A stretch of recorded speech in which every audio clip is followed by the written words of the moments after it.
to talk a little bit about the new endeavor that we started about a year ago with the help of Monica and many other people, and which involves many of the junior folks in this room.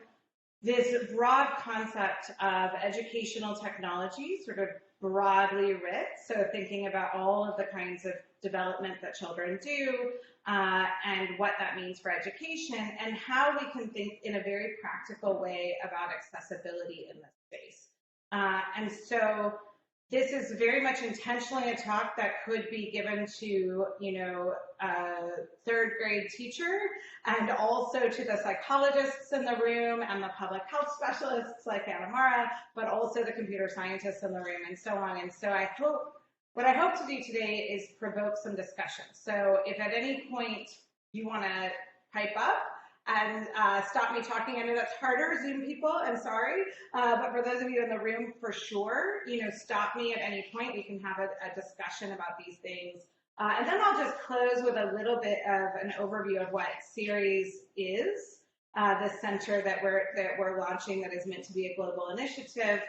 And we can see, what that prompts in terms of thinking about new collaborations and so on. If you would like the slides, oh, there's a typo. Hold on. Okay, you know how to spell CICESE. It says the actual URL will be for CICESE. And we'll fix that later. But you can download the slides and feel free to use them as you like, with the caveat that all the videos in here are Monica's. And she did not know until she sneaked a peek at the talk that I was using them. So maybe if you want to use the videos, you should check with her first. But everything else, you're welcome to. So I want to give you a little sense of me before we get started. So Monica told you some of the roles I have as an adult. This is me. And as you can tell from the amazing apparel happening in this picture, I was born in the 70s. And these two are psychologists and educators. And they were very concerned when one day I became a computer scientist, because this was very disturbing to them. They wanted their daughter to grow up to help heal the world and do wonderful things in the social sciences or the humanities, and I wanted to play with computers. This is very exciting to them, but it's their own fault, and I'll show you why. Because they bought me one of these when I was a kid, and I was very fortunate to have access to a computer, which certainly not everyone did then, and not even everyone does today as children. And so I started tinkering. Now, anyone besides me and Jesus old enough to have had an Able 2? Probably not. The thing that was great about this computer is it booted up straight into BASIC. So for those of you that have to download an IDE and figure out all the libraries 2 weeks before you can write a line of code, you just turn this thing on and start writing code. It was amazing. Yes, I mean, it also had less power than your calculator, but it was great. And so I decided I really wanted to learn to write code. I was not good at it, so I sat down with my sister, who is an attorney turned executive coach who absolutely despises all things computational. But at the time, she was the closest thing I had to someone who could help me. And we wrote out in longhand on these big yellow legal pads these programs, and then we would try to type them into the Apple and run them and see what would happen. So the first program that I wrote did this. Well, maybe not the first successful thing I wrote. So it asked, what is your name? And you would type in your name. And then it asked, because I was a very heteronormative little girl, we asked the name of a boy you like. And then this is what happened. See if it'll actually run. So, as Monica mentioned, my husband's name is Steve. That is not the boy I liked when I wrote it. But it would do this, and it would do, if anyone remembers, at the end of every line, it's very irritating. So it would beep, beep, beep, and then eventually it would run out of memory, because I did not understand about closing loops. And so it would just go forever. And that's the kinds of things that I decided that I would work on. But one of the things that was amazing back then is you could do these kinds of things with absolutely zero computing training. And one of the things I worry about as our systems become more complex is if our children have the ability to tinker in the same way. So I just bought my kids a 3D printer for Christmas. That was their big Christmas present. They're way cheaper than they were in the past, so it's not quite as nice of a Christmas present as you think. But I realized that your first instinct is to immediately start Googling for models that already exist and just print whatever they want. So they're just like burning plastic and making cheap toys, or very expensive versions actually, cheap toys, because resin is expensive. They don't know how to use CAD. They don't know how to actually program these things. And this is one of the things I worry about. So when I think about accessible computing for kids, some of it is about that. Have we made things too complex? You can't do these things anymore. Just to give you a full sense of my own history, I learned when I was about this age, this is not me, by the way, this is a photo, but that girls don't do computer science. So if you want to be a scientist, that's okay. You can be a biologist. So that's what I went and did until I was really bad at it. And so when I went to Vanderbilt, I went as a bio major, and I had a double major just for fun because I liked that math stuff. And then it turned out I went and worked at the NIH, and all my cultures grew mold, and I was really, really, really bad at biology. And so I came back to college, and at Vanderbilt, math and computer science are heavily overlapped in their coursework, and so I could get a double major in computer science without it taking me longer. And that is how I became a computer scientist. So I like to tell this to people who are thinking about their own pathway, and maybe you don't feel like you were always meant to be a computer scientist, or maybe you know a young kid who's not sure what to do or whatever. You can come to it quite late, and it's just fine, and you don't have to have any good reason. These are fine ways to make choices in your life, and I made a choice because when I looked at that course catalog, computer science made sense. If I did only the math major, I would finish a semester early, and I had a lot of fun in college, and I did not want to finish a semester early. If I did anything other than computer science, I would finish a semester later. And in the US, college is very expensive. And my parents were like, no. So computer science is started king. I went and worked at places like Deloitte and Avanade. I went to Georgia Tech for my PhD, and then I've been at ECI for about brief detour. The A there is the logo from a startup that I ran for a couple of years before coming back to the university and now running the graduate school. And then you can see at the bottom the beautiful series logo that Anna Mara designed, which is what I'm really excited and focused on right now. So my students can tell you you'll never leave a meeting with me without a recommendation for something. So these are my 3 books for you to read about what we're trying to do at CICESE. So Donna Haraway, this is an oldie, but the cyborg man. Neutral. We're living in this world of connections, and which connections get made and which get unmade really matter. And so I think it's really important, whether you come to this work as a psychologist or a computer scientist or a public specialist, to think all the time about the ways that we are building those connections. And I hope today we build, and tomorrow we build connections amongst ourselves. Then the second book there, Value Sensitive Design, Batya Friedman talks a lot about the way values are naturally embedded in our design, whether we admit it or not. And so why don't we really think about being sensitive to our values as we're designing? And then the final one, there is Ramesh's book on Who's Global Village. He's a professor at UCLA who talks about technology.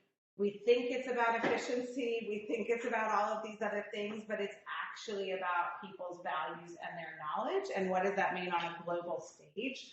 So I love this trio of books for thinking about the kind of binational and even global things we're trying to accomplish around kids and technology, and really improving the world for those folks through the kinds of technologies that we're creating. Many of you have seen this slide from me before, so apologies, but you'll see it again and again and again, where what I try to do and what I love about so much of the work that is happening already here at CICESE and within CIRES more broadly is it is community driven. And so prioritizing that means we were just having a talk this morning with my students about how do we draw the community members in and make them full partners, included on grants, included on papers. How do you fully prioritize their expertise and their interests? How do you protect community-driven innovation? It is natural in the academy to only do the things that are going to lead you to a publication. One of the things that I love about everyone that Jesus sends me, and now that everyone Monica sends me, is you come to me with this ethos of like, no, we're going to do things that solve real problems. And yes, we'll figure out how to write a publication later. And amazingly, you create powerhouse researchers who aren't thinking about the publication first, but are thinking about the solving the problem first. And it is true, the publications come later. They will just come. And then a notion of promoting it, doing the things we're doing this weekend, right? So this is about how do we lift up the amazing community-driven scholarship that all of you are doing. Nancy is here, who takes amazing notes and pictures and everything else, and all of this will wind up on websites and promoted by a very, very wealthy global Swiss foundation who want to spread the word about work and change the way that science is happening to really be applied to the most serious societal challenges. So I'm going to show you, I went back and forth.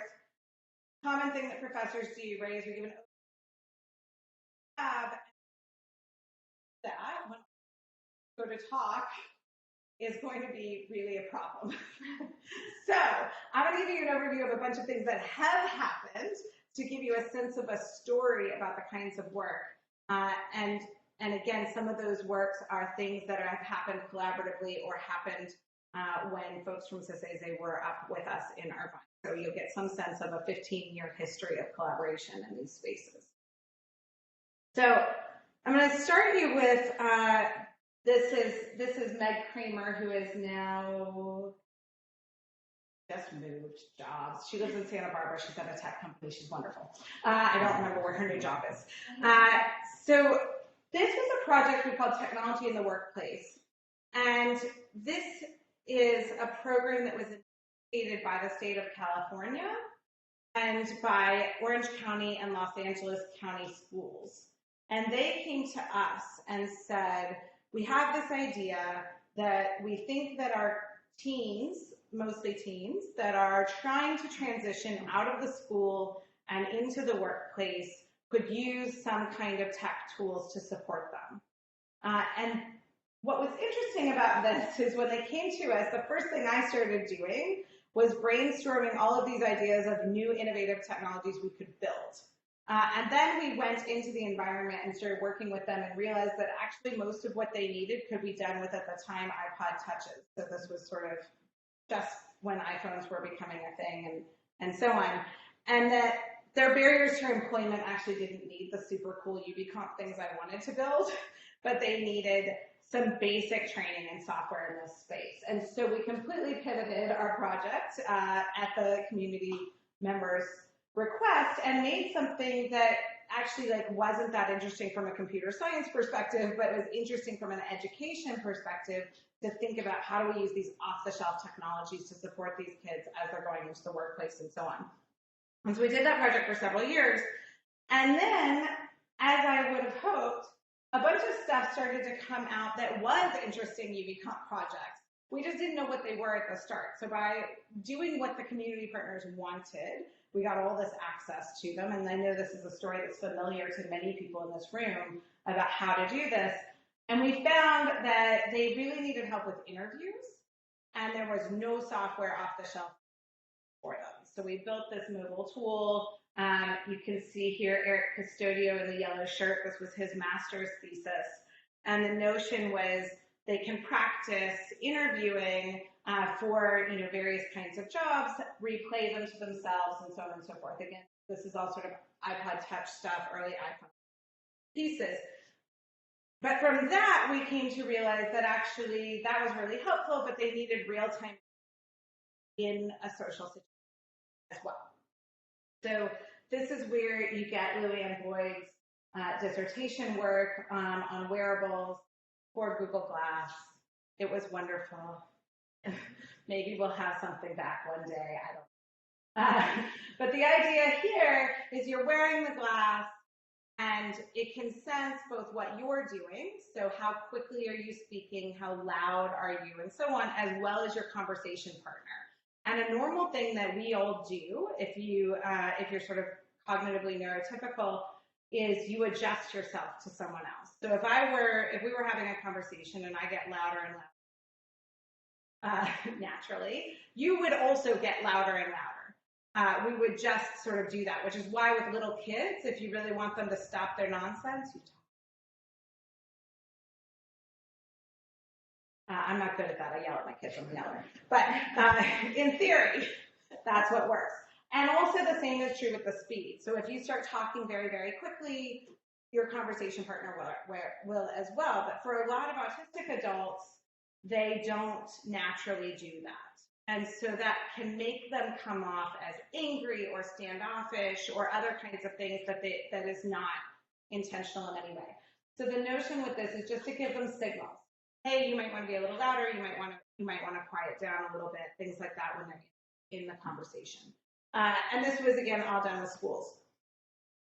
So here's Monica's postdoc project from, I won't say how many years ago.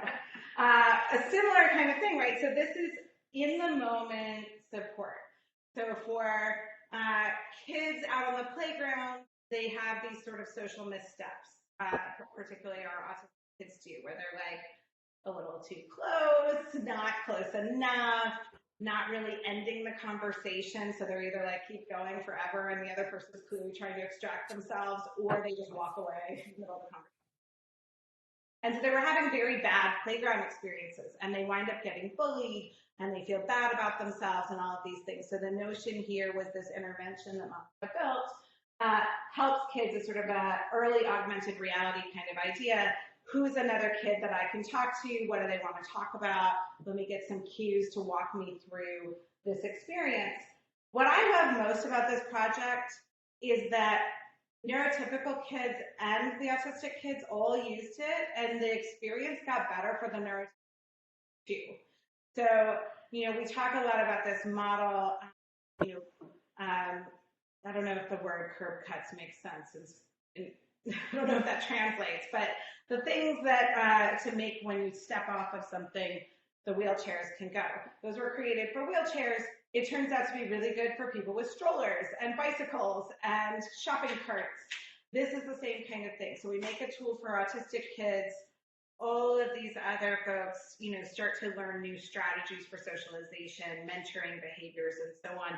And even more exciting, after she ended the intervention, the results stuck. And so you transformed an entire classroom through a short you become kind of intervention, which is thrilling.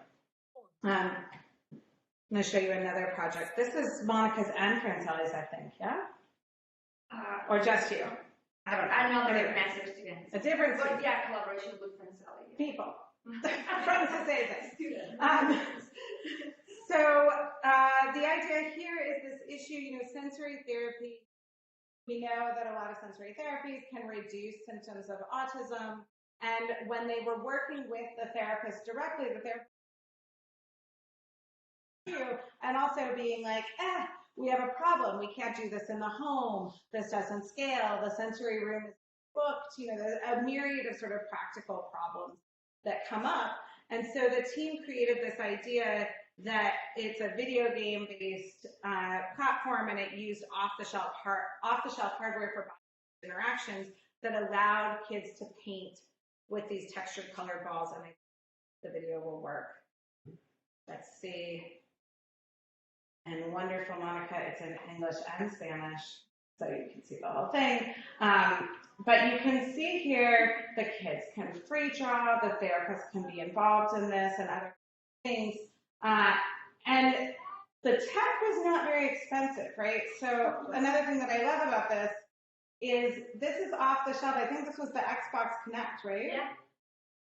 That's easy to come by. It's not that pricey. When you imagine really scaling these kinds of solutions, and particularly when we're thinking about a global initiative where we want to bring projects to low and middle income countries in South America, in Africa, in other places, this is actually something that you can imagine tracking and taking to these places, and not, you can't build a giant sensory room and other kinds of things.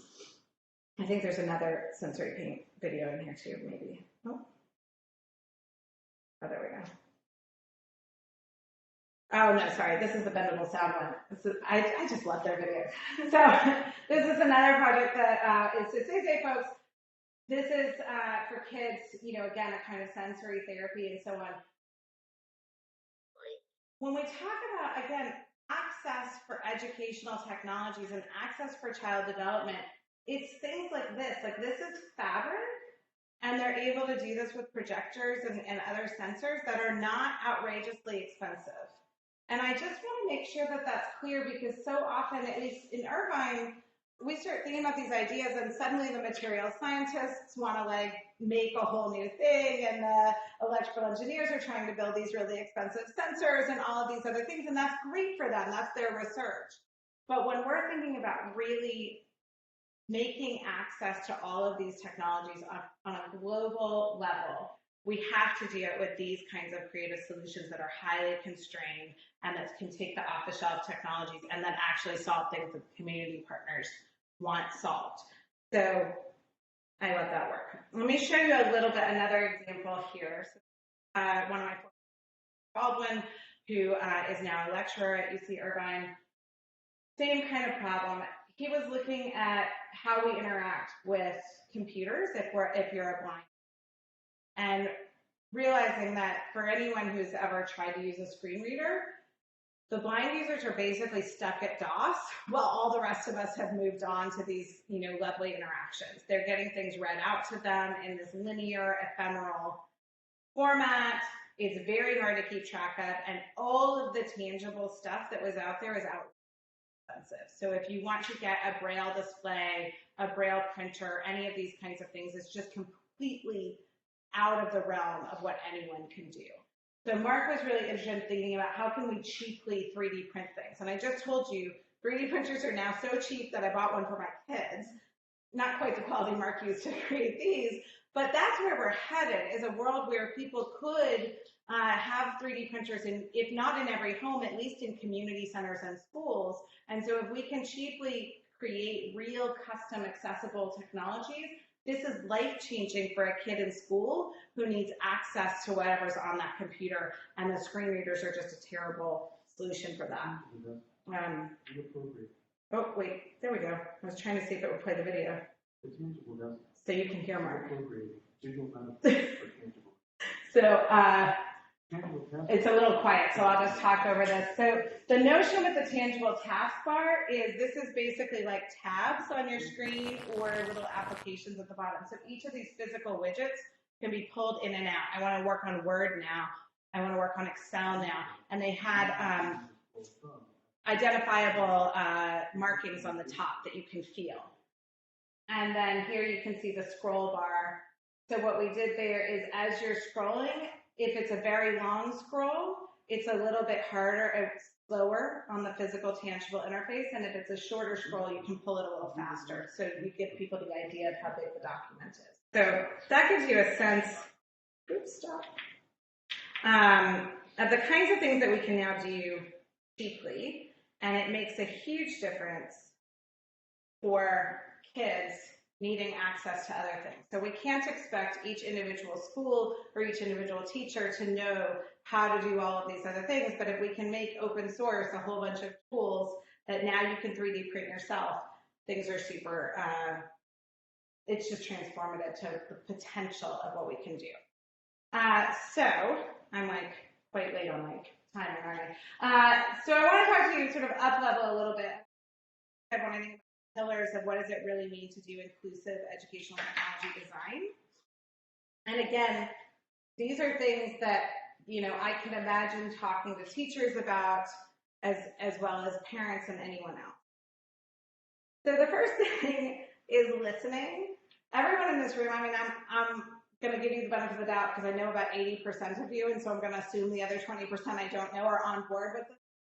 But this is a message I think is important for us to keep talking about to other folks, which is that the kids know a ton, right? So when we start to actually interview our kids in these spaces, they'll be like, yeah, you know, I really need a little break from time to time, and then I can focus again. Or if I can just sit on a bouncy ball, like everything else is fine. Or, you know, I really just need this output of some kind, and suddenly you can make a big change. So when I talk to a lot of teachers and parents about this, all these formal meetings and these other things, they're fine, but really just talk to the kids. And my vision for what I would love to see is a world in which things like we have 3D printed things, we have downloadable, you know, Connect sensor games, we have these things that kids can help pick and choose what's going to work for them, because now there's such a variety of options available to them. The second thing is about flexibility, right? So this is the hardest thing, I think, for those of us that actually build any systems like this. Every little bit of customization, and Lucas is dealing with this right now hardcore in his work that he's probably going to talk to you about later today, is like the worst thing you can ask of a piece of software is that you want end user customization. Now you're just into this nightmare world. But I actually think that's essential if we want to make things sort of cheap and open and available, is we also have to make it easy for people to customize these things. And then multimodality. So this is why I'm so excited about all the tangible work that people are doing, the voice assistant work, as well as mixing between things like online communities and apps and all of these different spaces that we might be in. How do we translate thinking about when does something make sense on my watch versus when does it make sense for something to be talking to me versus when should it be on my phone and these other places for kids who have different kinds of issues and different kinds of abilities. Being able to, I'm a person who can only use a watch, you know, maybe I'm not a person who can use a phone, and then other kids, the watch is way too distracting. We really need to have, you know, a tangible thing or a voice assistant. That multiple modalities makes all the world of difference for those kids and making it really accessible. And Imani's going to talk about some of that in her work too. The next thing is creativity. So, you know, one of the things that I don't ever have to sell the designers and the computer scientists in the room on is let's come up with crazy, innovative ideas, but I really have to sell the teachers and the parents because they're super afraid, right? Safety is always first and foremost. Oh, you're going to suddenly start tracking my kids' steps or their sleep or their whatever. What's that mean? How's that? Where's that going in the world? Oh, you're going to start tracking the audio that's going on in the space. Uh-oh, what's happening? What are the privacy protections? What are we going to do about this? And so we have to really balance that. And then I also think we have to train folks. So, you know, there's the famous pastor, fortune favors the prepared mind. I think if we can train our teachers and our parents more to understand what is the real balance here between our sort of safety concerns and what tech has to offer, they can be creative themselves. And so it doesn't always have to be us as designers and researchers coming into these spaces, but help them to be creative at the end. And then collaboration. So for those of you who know that, Jason Yip, this is his picture here in his project, where he was doing co-design with folks. A lot of people in this room have done a lot of co-design work themselves, and you'll hear about that. And Lucas and Lucretia and other folks today. But doing this collaborative work with our community partners allows us to lift up their lived experiences as expertise. And I feel like I spend a lot of my, there are days I'm better at it than others, trying to convince everyone how smart they are. Like, whether you're a parent or a child or a student, you have amazing expertise to contribute to what we are bringing to bear in this project, and we're only going to succeed if everyone is doing these things together. And we have to do that through a lot more of perspectives and backgrounds and all of the other things. We know that diverse organizations and diverse design teams, the research shows that over and over and over again, make better products. And so I am so thrilled that we have the potential to do this, you know, double languages, double countries, double places kind of work just amongst us, a few hours away from each other. And I always have to remind myself we are only a few hours away from each other and we need to spend more time together, but also a broader notion of what CICESE can do as a global collaborative effort. And then the last thing I'll say is we have to keep learning. So COVID-19 really taught us a lot about technology and access, and we're not going to go back. We are in a hybrid living, working, learning world now. There's, I don't know, 20 of you on Blue Jeans. There's probably more of you on Blue Jeans than in this room right now. And we always have to be thinking in our educational technologies, how do we bring all these people in together? So how do we actually get the remote people to be able to ask a question? I don't know how that's going to happen. Sorry, remote people. And hear the questions from the rest of the audience. And when we think about little kids, one of the things we saw is a bunch of kids with disabilities or chronic illnesses suddenly during COVID got to go to school, and they didn't get to before. Like, you could go to school from the hospital now during COVID. Why wasn't that always the case? And these are the kinds of challenges that we have, where we can now, we know we have the technology to let everyone participate no matter what's going on. We need to be intentional about making that and also making it as good of an experience as it can be. I'll just note the final picture there on the side is about unequal access to remote schooling and the ways in which actually, I just said a bunch of positive things about people got to go to school and do these other things remotely, but we also saw that in lower and middle communities, whether in low and middle countries or even in the wealthier countries, they didn't have the same access. And that is something that is a challenge for all of us who have all of these wonderful capabilities to think about what that means. And we're starting to do work in Ghana, in South Africa, in other places now. I'm hoping to expand to South America with all of your help to think about what does it look like to be in those spaces and do these kinds of educational technologies. Know that lots and lots of well-meaning efforts have failed miserably in the past, and we don't want to repeat those mistakes. So what do I think we should do? I just finished telling my students about this morning as well. I'm a big fan of small changes, right? What little tiny incremental thing can we do to make things a little bit better right now? And I think technology has an amazing role to play in making those changes, because we have a ton of stuff that's already available. So we should simultaneously be inventing the future, things that 10 years from now can be products, but also using the things we already have and doing a little bit better. That allows us to make the kind of structural changes we hope for. It's really nice when the Swiss Foundation gives you enough money to make serious structural change in the world, and that's what I hope that we can do. I talk a lot about using your privilege. I'm better and worse at that depending on the day, but everybody in this room, and I mean that for the virtual room too. The fact that you're even here, and many of you speak 2, 3, 4 languages and have, PhDs and everything else, that's a lot of privilege, and we can do wonderful things for the world if we listen to the kids and listen to each other. So now let me tell you how I hope we're going to do that through CICESE. CICESE was not the name that I suspect Candace Odgers, my co-PI, and I would have come up with. We were handed this name. Neither of us normally thinks of ourselves as EdTech researchers. That's a sort of specific thing. But the way that the Jacobs Foundation is thinking about CICESE and thinking about EdTech is very broad. So anything to do with kids from about 0 to 23, 24, and sort of a developmental lifespan, and anything to do with technology. So that's a pretty broad scope of things. What do we hope will happen in this? We will work together with this other group, so LEAF. This is a venture fund. So the foundation put a bunch of money in series, and they put about 3 times that bunch of money into LEAF, with the notion that they're going to invest in a bunch of companies and concepts that are building in this space, and whatever profits they make off of that, they will reinvest in the research. And so it's a very synergistic idea. They had enough money to give us 5 years of funding to start, and the hope is that at the end of the 5 years, those companies are doing well enough that we can keep doing this forever. So that's an exciting sort of, this doesn't happen very often in research, right? We're all begging the NSF and everyone else for money all the time. This is potentially a sort of self-sustaining pathway to really disrupt what's happening in this broad space.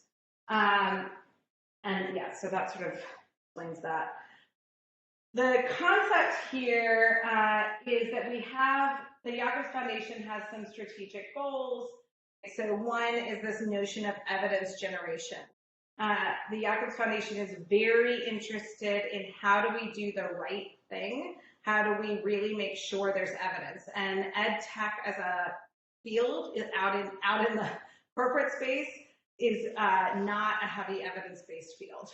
And so there's a lot of hype around, you know, and those of you that are parents, you get advertised things constantly. This app is going to teach your kid to read. You know, this is the solution to all of your problems.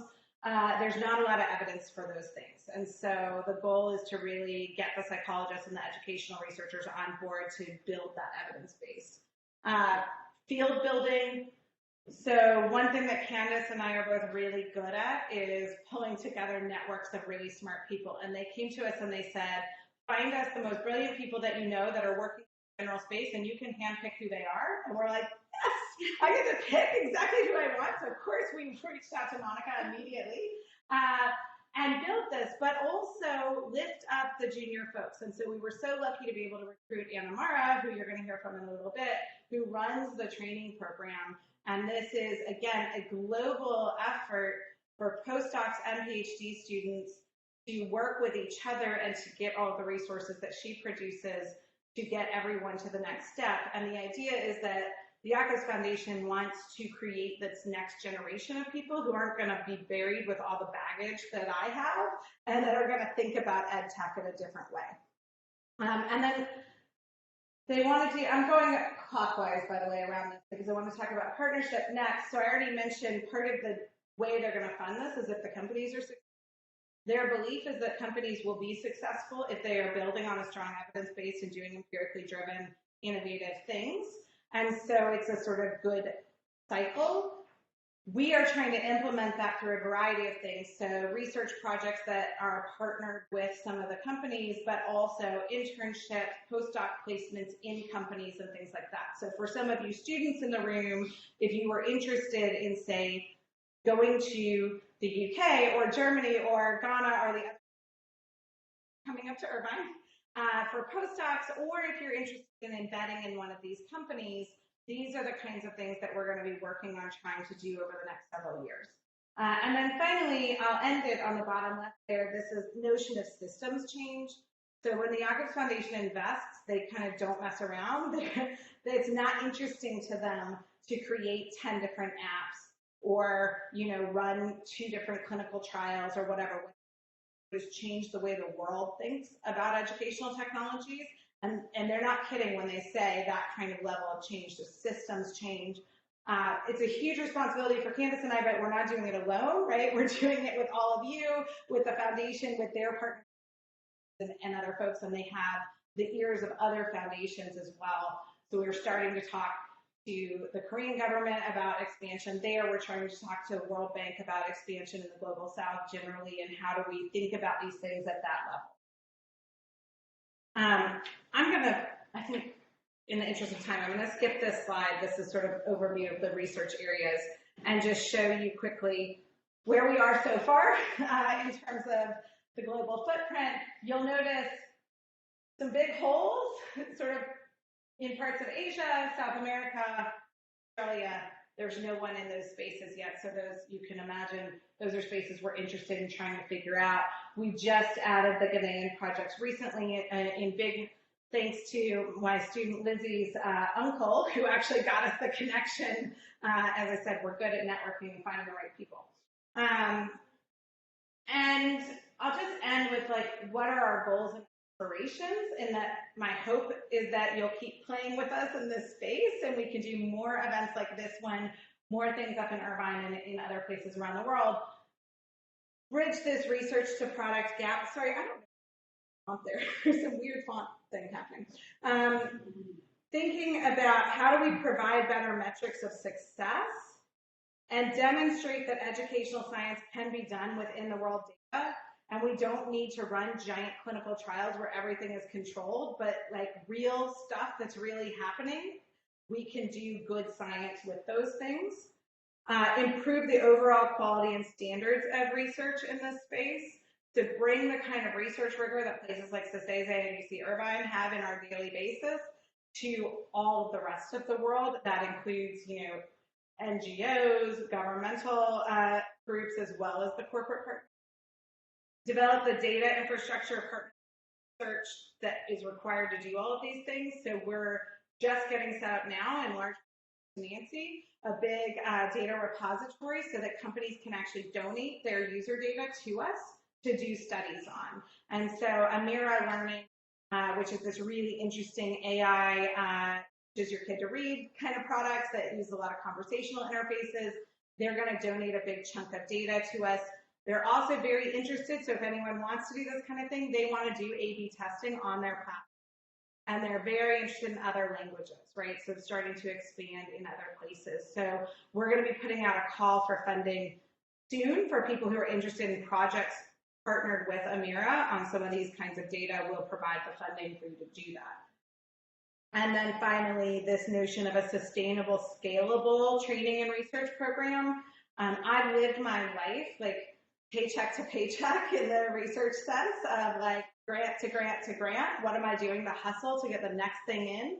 That means you don't get to do super interesting things. You're thinking about this and then this and then this. And this is sort of the US model. I know you have a little bit more cushion here and your government supports you a little better, but that's not a recipe for getting really big transformative things done.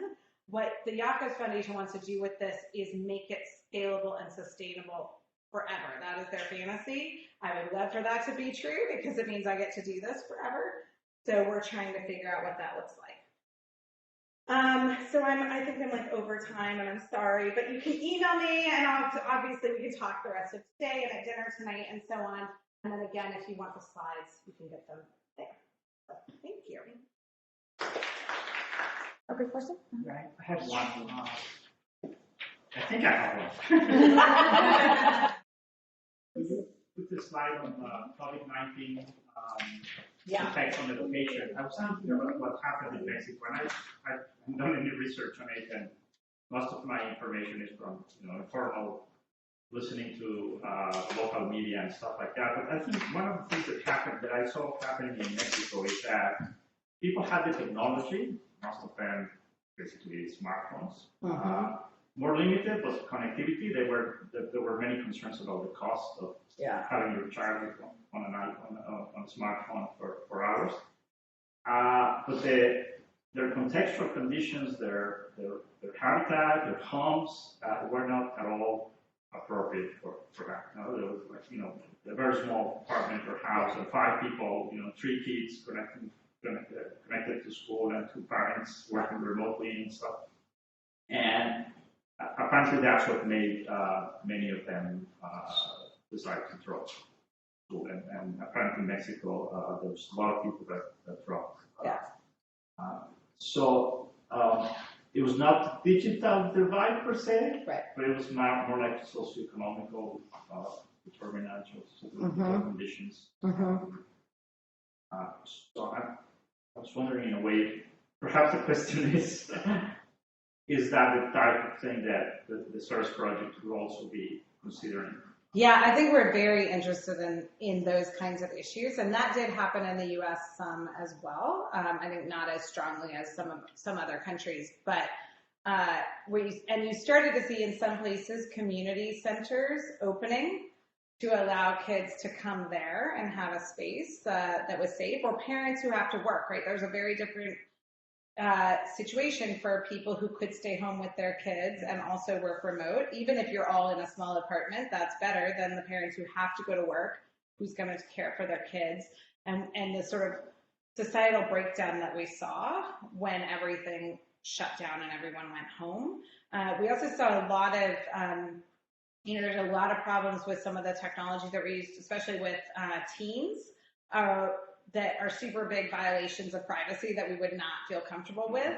And also things like the darker your skin, the more likely things were to predict that you weren't there or other problems. And so cheating software became really problematic, where like someone would walk in the back because they don't have a private room to be in, and that would be flagged as cheating. Or their skin tone wasn't detected well, and that would be flagged as they walked away and they were cheating, and these kinds of things. And so a whole bunch of people were making a lot of money off of a bunch of technologies that were not built with any kind of lens about equity at all. And so, yeah, I think all of that stuff really has to be looked at, because, we always, the thing that kills me, and, we've all been at this for 20, 30 years, is I keep thinking, oh, if we just have a better computer tool, like everything's going to get better. And then somehow it seems to keep making existing inequities worse. And so I still have this fundamental about what technology can do, because we've seen they can be great enablers for so many people. But when they're built with a profit model and without the diversity on the teams in mind of people who might have grown up in a house where 6 people are living in 1 bedroom, and they could say, hey, that's not a good idea, we're not going to get anywhere until we can get people thinking about that in those design ways. So yes, that's a huge thing. We also see, Amy Ogan, who is at Carnegie Mellon. Wait, did I just mess up my Amy's? Yeah. Is it Oregon or Ogan? That's Cambridge. Ogan is Carnegie. Ogan, Carnegie Mellon one, yes. Okay, Amy Ogan. Sorry, we have an Amy Orban at Cambridge and an Amy. Amy Ogan, I think, the Carnegie Mellon Amy, has been doing this really great work in Tanzania, where they saw, these NGOs come in and they bring tool, and then you get there and the humidity causes problems for the actual machinery. When they do have network connectivity, really expensive. Lucretia and Lizzie just did some field work in South Africa where everyone was just talking about how much the data costs as a fundamental problem and so on. And those kinds of infrastructural issues, to me, I have the least ability to understand them. I don't have it, but they're super important. And this is why I think we have to have researchers from Mexico, from South America, from Africa. You all don't live in those environments either, but at least they're a little bit more present to mind for you than they are for those of us that sort of grew up in the U.S. And in a different infrastructure environment. That was not really an answer, but yours was not really a question. So Very. But yes, if anyone's interested, we should tackle those problems. Yes. Anyone else? Yeah. But I'm wondering if there's some into this network, there's something related with standardization, because there's a lot of information from psychologists, from computer scientists. I think that there's a lot of information, but I think that we need to standardize the knowledge to create immersive learning environment. Yeah. So to put the basis of the knowledge, I think that is a really important part for the organizations, because it's like the researchers in future can know how to design, how to create the products, using probably in 20 years we are not going to have we are going to have another technology that we don't know, but probably the theory, the basis, I don't know if, I think that is an important part of standardization. So it's not like a question, it's more like a. No, it's a really good comment. I think it's a really important comment. I think the hard part, so I'll say for all of the students in the room, the really hard part for the kind of work you're doing is you're getting 2 PhDs. You're getting a PhD in whatever field is most applicable, and you're probably getting a PhD in some sort of computer science and technology thing. You might think you're getting a PhD in psychology, or you might think you're getting a PhD in informatics, but you're actually getting a PhD in both, right? Because you are having to read in those literatures. And I think it's really hard, but important for the interdisciplinary work. And for those of us in the room that are faculty, we need to remember that our students are, knowledge is just going like this. And so they just have to learn more than we did at the time. I also think this is it's a global problem when we think about technology companies having to create evidence bases for whatever they're doing, whether it's like a medical thing or an education thing or a whatever. And so I'll encourage you all to look at those of you that were in Newport Beach in September, you met Carl Rectanus. His company, Learn Platform, just got purchased by Instructure. Those are the people that own Canvas, is probably the most common tool you would have used. Carl had this idea that like most people thought he was not right when he had this idea, but I think it's brilliant, that there should be a universal evidence, I forget what he calls it, the universal evidence cover sheet or something. Yeah. It's basically like a very simple form that's like, here's who this technology was tested on, here's, you know, how many people, whatever, here's what we found. So anybody, a parent, a teacher, or whatever, can understand, here's what evidence there is for this technology or not. And the thought was that if schools and other places and, you know, global organizations start to adopt that you are required to have this universal evidence base, then companies will change their behavior. And that's certainly the case, right? When we see drug companies and other folks, well, it takes someone saying, you can't sell your drug unless you have this evidence base. I don't know that I want an entire like Food and Drug Administration kind of infrastructure for EdTech, because it would slow everything down so much. But I like this idea of a simple way to do this standardization, because I think you're absolutely right. And it's very hard. Like I read things all the time and then I send them to like Anna Mara and I'm like, can you interpret this for me? Because I don't think in the way that this paper is written, and I don't really understand what they're telling me. So we need some way to translate across disciplines for scientists, but also to government authorities, to teachers, to other people. Anyway, Carl's great, and he's one of the places, if you want to go work at Learn Platform, that's one of the options. You can go embed.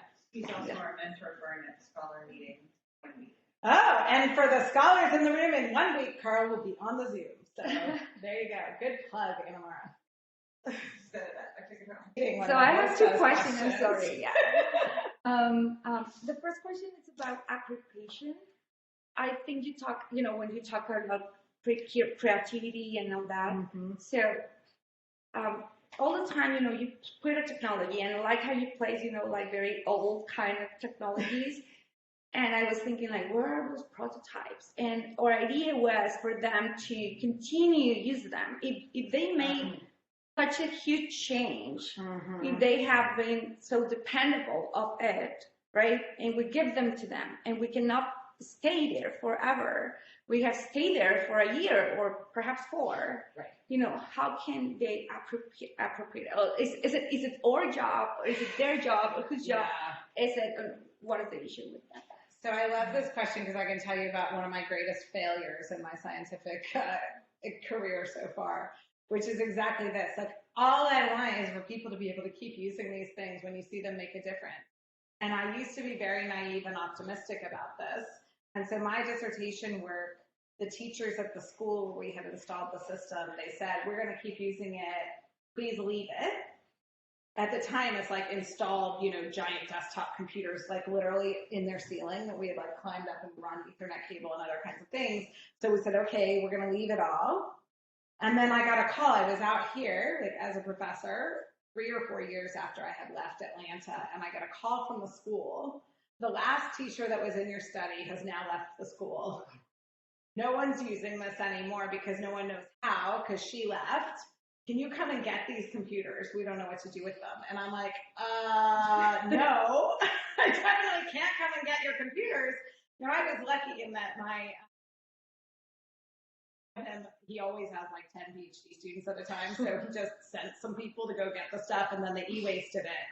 But it's like, you know, I thought we had done everything that we can, but I'm simply not going to maintain this stuff forever. There's no incentive for academics to maintain their code base.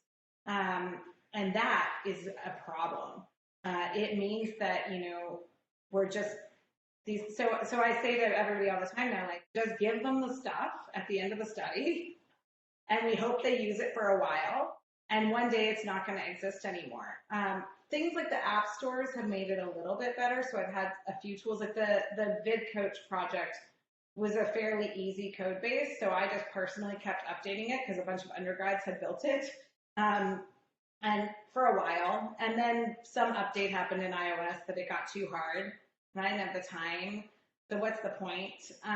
So this is why I think we have to make partners with industry, because they're the only ones who have the incentive to make a real product that will keep going forever. We don't have any. Researchers, there's no good comes of us keeping these tools around. So if we want to really help the community, we have to make partners with people in industry. And my last question, I think, lunch served. Yes. It's about how complex, you know, a problem gets. And yes, in Mexico, it's even worse. Like, if you want to, you can answer yourself like, what can I cure cancer? That's not a research question that you can pursue, right? So you emphasize, you know, education. If I want and I see an education problem, then the problem might be that children skip school because they get the flu. So it's not actually an education problem, it's a health problem. Right. And then, oh no, it's an economic problem, a political problem. So these problems are not isolated. Right. So how do we manage all these complexities? And yeah. I'm going to pose that question to the entire audience and say that we should do that while looking at the sea and eating tacos.